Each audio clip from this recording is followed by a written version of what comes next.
Stand for Financial Independence Retiring Early. As you guys know, I retired at 25. That said, I still do a lot of things that might be considered sort of work, real estate investing, and I do YouTube stuff like that. So my story is not as sexy as you might hope. In fact, it's quite a bit of grinding, quite a bit of work, and yeah, so let's get into it.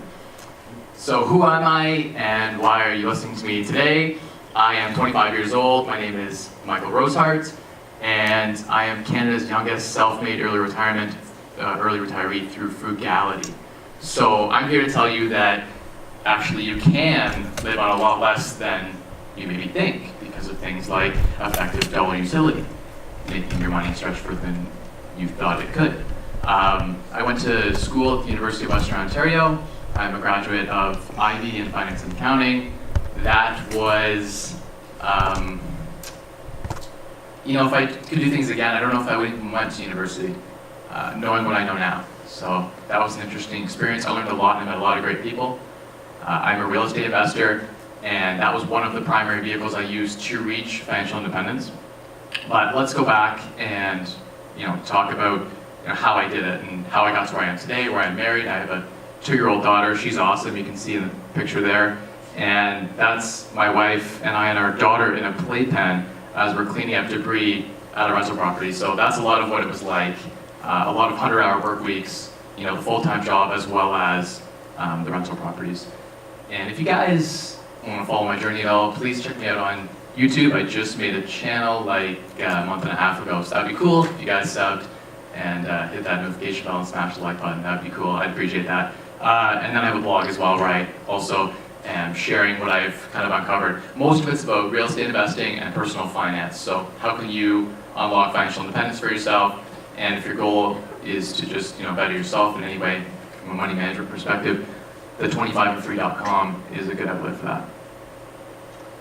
So I actually grew up all over the place. I was born in London, Ontario, and I moved a lot as a kid. I moved to areas like Petrolia, Sarnia, Ontario, Kamlaki. I jumped around to a lot of different schools. It was a single-parent family environment. So what that meant was my mom didn't have a whole lot of income. We were looking at, let's call it the poverty line, $25,000 a year. And to live in a single-family household, that kind of income, it isn't really a lavish lifestyle. It's very much paycheck to paycheck, just struggling to get by. And growing up as a kid, I remember just, not wanting that for myself. I wanted to just climb that corporate ladder.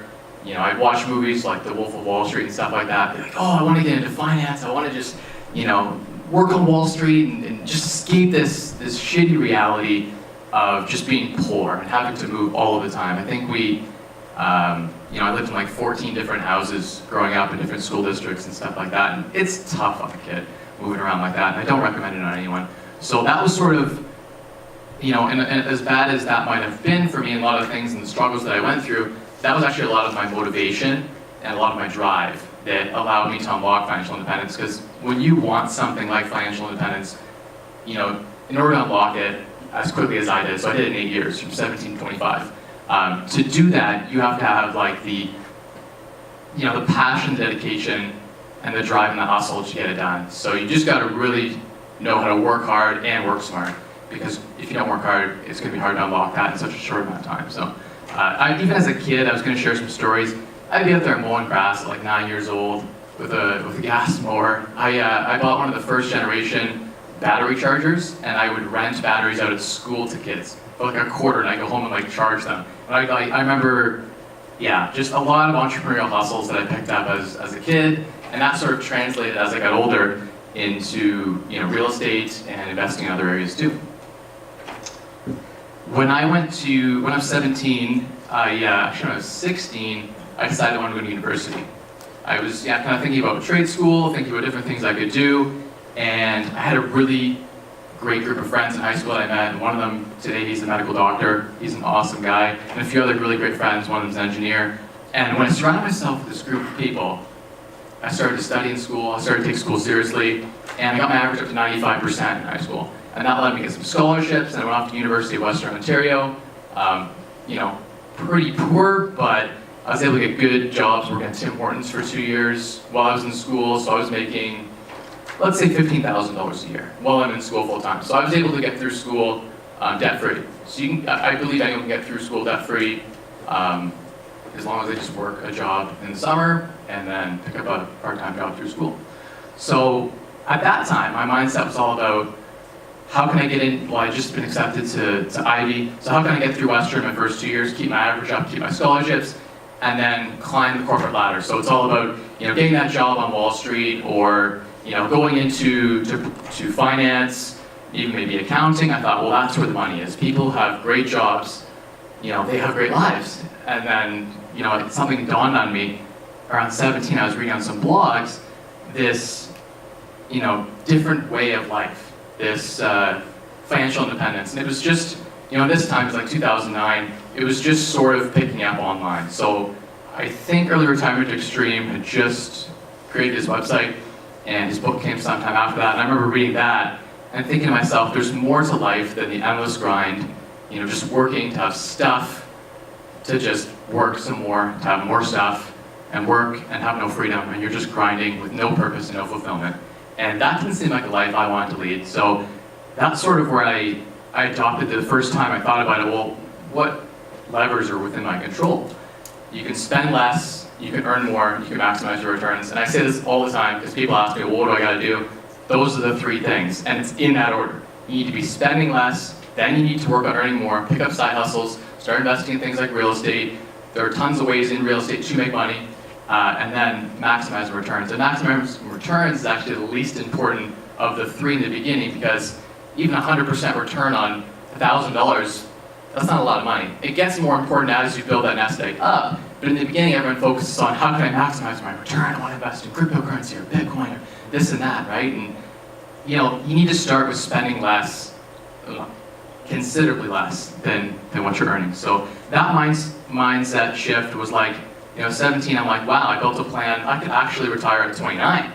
If I just work at a regular job, don't invest in real estate at all, and just, buy one property, house hack that, live almost for free in a duplex type scenario, then I could actually just retire at 29 by just working a regular job, make 50 grand a year, and we could save like 75%, 80% of my income, and be financially independent, withdraw 4% per year, which is what you can withdraw, is just the interest, never touch the principal, and live off that for the rest of your life. So the S&P 500 returns, real returns of about 7.5%, so if you index invest, your returns are almost nothing, and that's the whole philosophy, is you reinvest inflation, so your portfolio will grow with inflation, you take out your 4%. So at that time, that was where I was at, was that personal finance was the solution, financial independence, retiring early was the solution. So I just read everything I could get my hands on. I read every blog, every book, anything about money management, I would read about it. And I was doing some day trading when I turned 18, and I just started down that path. So this is going to be a little bit of a chart showing you my grind. And you can see here at 19, I bought my first property. I found some articles about this thing called house hacking, and I knew I'm going to do a presentation in a breakout room on house hacking, so I won't take up too much time on that. But house hacking is essentially the idea that you can buy a property and rent out portions of that property to ensure that you can basically live for free. So I went through school, I bought my first property at 19, and I was just finished my second year, going into my third, and I put 20% down. I worked really, really hard to save that money, and I applied to a bazillion banks to try to get financing. I finally got a bank to take a chance on me. I was Bank of Montreal, they took a chance on me. It's a long story, but got the first property. My now wife, Elise, we were boyfriend, girlfriend, we bought the property together.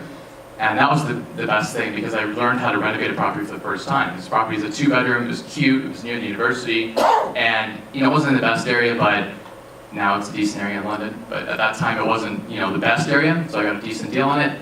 And it was that time that I realized I could create equity by renovating properties. So I thought, wow, that's kind of cool. I could create some equity. I can make like 20 grand for a few months' work while I'm studying full time. I could renovate this house, and I was working I had a job at the same time. But that was sort of it unlocked something that I can do a lot better in real estate than I can, buying public equities. I have control over my investment. I really like that. So I leveraged the power of that, and I used real estate to borrow money to fund my deals. So let's walk you guys through a really quick trajectory of how I did that. So from 19 to, let's call it 21 and a bit, I finished up school, continued working, just kind of got through. My focus was to get through debt-free and keep my expenses as low and as lean as possible.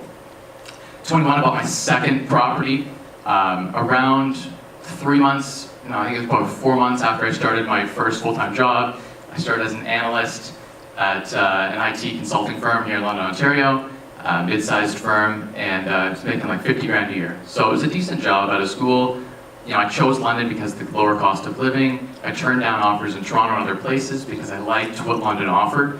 I found there was a very cost-effective market. You can still live cost-effectively in places like Toronto, but you need to use techniques like rent hacking, because house hacking doesn't work as well there.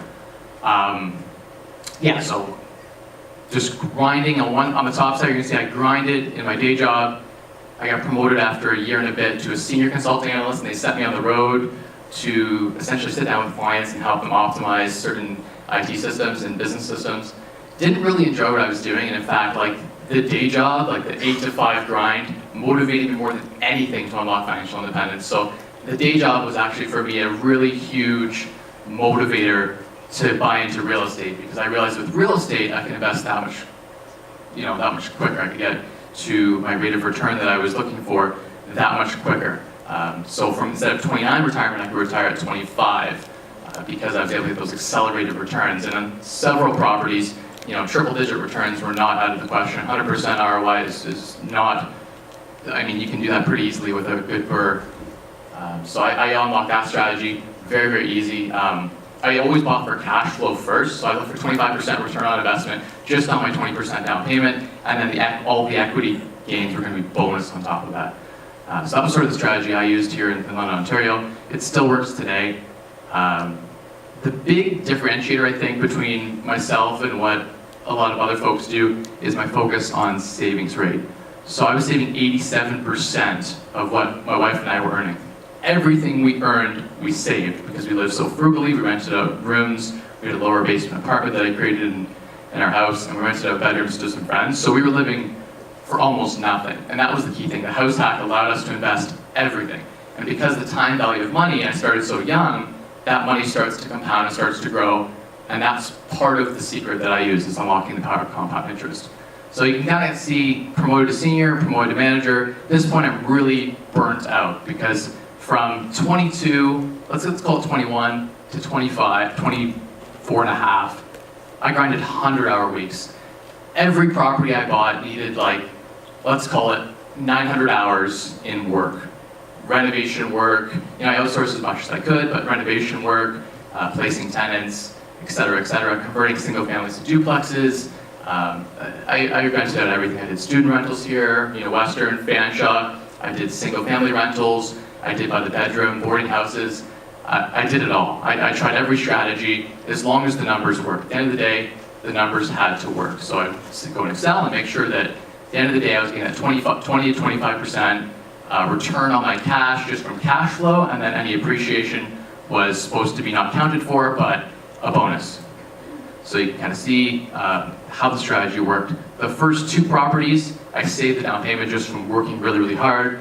The third property, the rental income from 1 and 2 was funding that down payment, as well as, again, working really hard. I got a refinance on the first to help with the fourth, and then I used the third and the fourth refinances to buy the fifth and the sixth, and then I had 6 going. And let's say I'm making, I average at least $1,000 a month net cash flow on my properties. So, and that's factoring in a small amount for vacancy and a very $150 a month for maintenance, because I could do most of it myself, and most of the trades guys I know are fairly affordable. So then the snowball really starts to build, right? And this is where the power really unlocks when you're doing a BRRRR strategy, is that not only do you have cash flow from 6 properties, let's say $1,000 a month for easy math, $6,000 a month coming in, but you get your day job still coming in, you got so much money coming in, you can save a down payment in 9-10 months. And if your saving is the key, you don't go out and buy the Lambo and get the nice house, that'll just stop your growth, right? So you've got to stay on the track of just remaining frugal, right, and remaining sort of humble.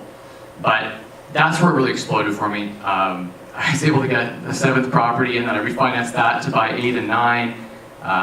10, 11, 12, same thing. 13, 14, 15 were joint ventures. A friend of mine reached out and we got together and bought a few properties together, so that helped as well, going half-half on those. And he provided some capital on that. So at that point, I realized that was sort of when I realized that joint venture partnerships were a great way for me to grow, because I can only grow so quickly myself. At this point, I had done it all through A-lender financing. I had convinced like BMO, TD, Scotiabank to give me like 9 mortgages, 10 mortgages, and it was starting to get really difficult to get mortgages now in my own name. So that's when I had to reach out to partners who could then get mortgages, and so I could ensure that maximal return is through cheap debt. I could borrow at like 2.2% on fixed rates, and when you borrow a couple $1 million at 2.2% against assets that are generating 10%, your spread is huge. So it makes your margins really juicy. And so I use leverage to do that. And you guys can see a couple little pictures I put at the bottom there. That's sort of what it felt like when you're running a marathon and you lose wind in your lungs and you're just running. That's what my life felt like for like 2 years, where it's just like, it never catch my breath, just grinding and grinding and grinding.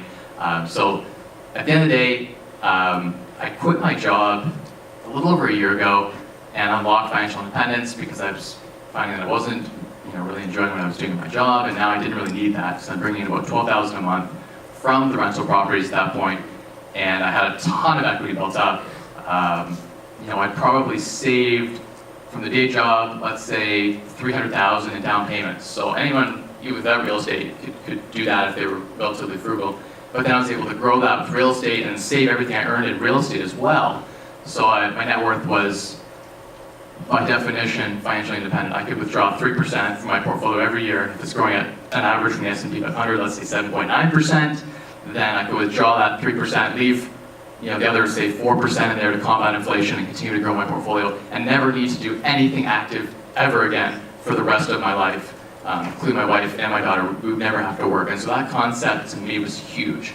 Now I still dabble in real estate. You can see in 2018, I bought some more properties, did some more joint ventures. I just enjoy investing in real estate, and so for me, I don't know, I just can't stop. If a good deal comes across my lap, I can't help myself. I'll just find a friend to do it with me, because it's more fun when you're joint venturing. It's not as fun being a lone wolf.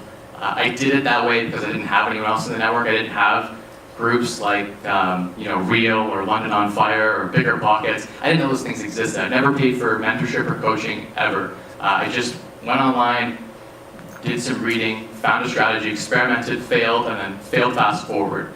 So I learned from that mistake and then improved on it. So that's sort of the key thing is, if you guys are thinking about investing in real estate for the first time, run your numbers, make sure you run your numbers, spend some time thinking about it, but don't get analysis paralysis and just wait forever. Sometimes just taking action on a property, and I'd say a good place to start is a house hack. Buy something you're gonna live in, that you can rent out a few rooms, or a basement apartment, or it's a duplex or triplex. Worst case scenario, you're living somewhere for free. And so at the end of the day, you can't really lose. It's a great gateway drug, I think, into getting into real estate. That's how I got into real estate. So check out house hacking if you want to learn more about that. I currently have 7 properties right now. I sold a whole bunch off. Last year in the fall, I decided that, we talk about financial freedom and doing what you love, right? And for me, managing a manager, or managing my trades guys, or having tenant complaints, that sort of thing, wasn't really my idea of financial independence and retiring early. And it didn't really fit with me. So, a property takes, let's say, 1 to 2 hours a week to manage. So if you have like 15 properties, you might have 30 hours a week of work that you're doing. And that's really like another job. I basically created a job for myself that just paid really well. And so I kind of got to a point where I wanted to just go completely passive and take a trip. I went out west, went all the way to the Yukon. We did an awesome trip. But I sold a bunch of properties off. And you know what, in hindsight's 2020. The market has grown another 15% since I sold last year. So I lost out on a bunch of money. You guys probably think, well, why did you sell? You had great cash flowing properties. But when you were in my headspace at that time, it was really just about freeing up my time and enjoying, for the first time, enjoying my life. Really, really relaxing and enjoying that. So that's sort of what I did. And I just want to tell you guys, at the end of the day, financial independence, retiring early, is a really cool lifestyle. Even if you don't like the concept of retirement, I think having the opportunity and the flexibility to do whatever you want with your life, like to go in on a 2 p.m. on a Friday and you're working at a job or whatever, and it's sunny out, and your friend's like, let's go for a hike. You just do that. Because there's no repercussion. You don't need the job, you don't need the money, you don't need the deal, you don't need anything. Because your life expenses are entirely covered for the rest of your life from passive income. And so for me, it's just a really freeing thing. And I invite you guys all to learn more about financial independence and retiring early. Feel free to hit me up, guys. Anyone in the crowd here, slide into my Instagram and send me a private message on Facebook or on Instagram. Hit me up on YouTube. I'm happy to, literally every person that sends me something, I respond to. So if you have a question, hit me up. I actually just do this for free. I don't make any money from YouTube. I don't make any money from my blog. It's all just free. I just enjoy giving back. So that's a lot of what I'm doing now is just, giving back in a lot of ways to help other people get 25 times their annual expenses. So yeah, spend less, earn more, and maximize your returns, guys.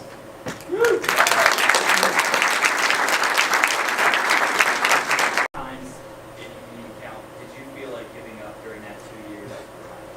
I was hospitalized once. I was hospitalized for 4 days, or 3 days, because I got really violently sick. I got sick, and then I was still renovating, because there were some issues with the city. I had some permit issues, and a really bad contractor who stole from me, and it was really bad. A couple of trades who just had screwed me, and I was out of property, and I was sick already, and I just come off a workshop. I was in New York doing a presentation. I flew back. I was jet lagged, I had been up all night, and I was renovating, and I just got really, really sick. And they had to put me on IV. They said I was not properly hydrated because I had been feeling sick, I hadn't been eating. And it was just stress. He's like, this is literally just, your cortisol levels are so high right now, you just need to take a day. So that was a time I would probably had, I don't know how to go back, but that was probably when I was 23. That was there was a lot of growing pain there. And when I was 24 and I just quit my job, I had 5 renovations going at once here in London. And I had 10 guys working for me at one given time. And I was running from site to site. And I would just, once everyone went home, I would just keep going. That was another time where I hit a big wall. A really big wall actually was when I was trying to buy my second property too. I applied 7 lenders and they all said no. You only been at your job 4 months. We can't give you a loan. So everyone just told me no, right? And I didn't know that there was this thing called private lending, which I still haven't taken a lot of advantage of, but I could have used methods like that to get involved in it. So yeah, along the way, it's just one of those things where, you're gonna hit a lot of walls. There's gonna be a lot of barriers to your track. But if you want something bad enough, and you just stay the course, I think anyone can really push through. In hindsight, maybe I should have done things a little bit slower. If I had 6 properties, I was already generating enough that just the cash flow alone was way more than I needed to live. So why did I keep pushing? Just because I could, I guess. I don't know. Oh, I know. I felt like I didn't have enough, and my daughter was born.